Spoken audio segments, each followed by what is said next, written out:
There is a great war which is coming. Is Pakistan the place to go? Life and death are in Allah's hands. No matter where you go, when Allah has ordained death, you will die in that place. وَلَا تَدْرِي نَفْسٌ بِأَيِّ أَرْضٍ تَمُوتُ. And no one knows in which land you will die. However, tell your family, because after you die you can't tell them. Tell your family, wherever I die, I must be buried there. Don't put my body in a box and put it in an aeroplane and ship it to this place and that place for burial. No. Wherever Allah ordains that I die, there I must be buried. Now, there are those parts of the world which you can easily see are less dangerous than those which are most dangerous. And Allah speaks in Surah Al-Isra, and He says that there is not a town or a city which He will not destroy before Qiyamah. And when we ask which are those towns and cities that Allah will destroy, obviously He will not be destroying towns and cities which do not deserve to be destroyed. So then we ask, well, which are those which deserve to be destroyed?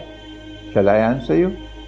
Which are those towns and cities which are at the top of the list for destruction? Number one, Sodom and Gomorrah. Because when Allah destroyed Sodom and Gomorrah, He says in the Quran, I left this as a sign for you. That you return to this homosexuality, I will return with my destruction.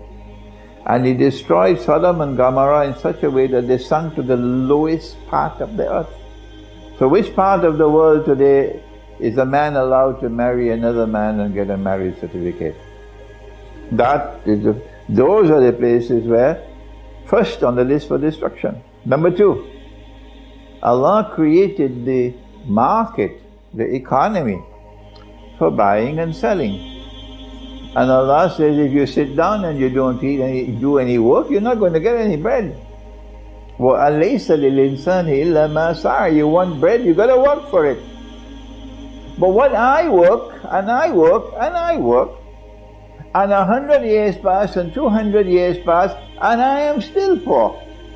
But the children of the slave master in the shining world of the Statue of Liberty, and he was rich 200 years ago, and he is still rich. Something strange here. How come?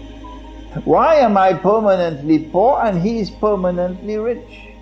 Why is one part of the world permanently rich and the rest of the world permanently poor? Why is wealth not circulating through the economy?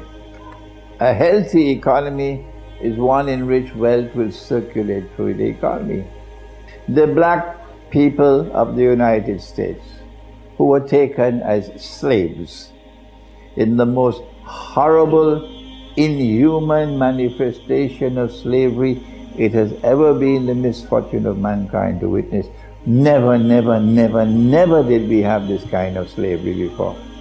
Prophet Muhammad ﷺ said, because when he came, he met slavery in the world. He didn't start it.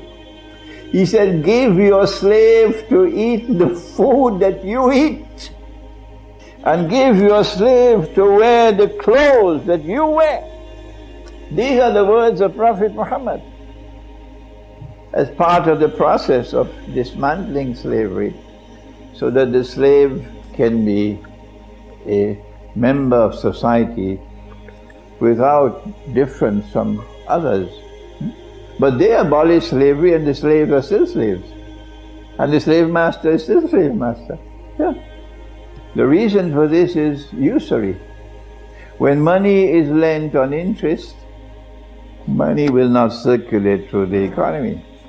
And when you take out gold and silver from the market as money and you replace it with bogus and fraudulent and utterly haram paper and plastic and electronic money and cryptocurrencies and all that stuff, you ensure that wealth will not circulate through the economy.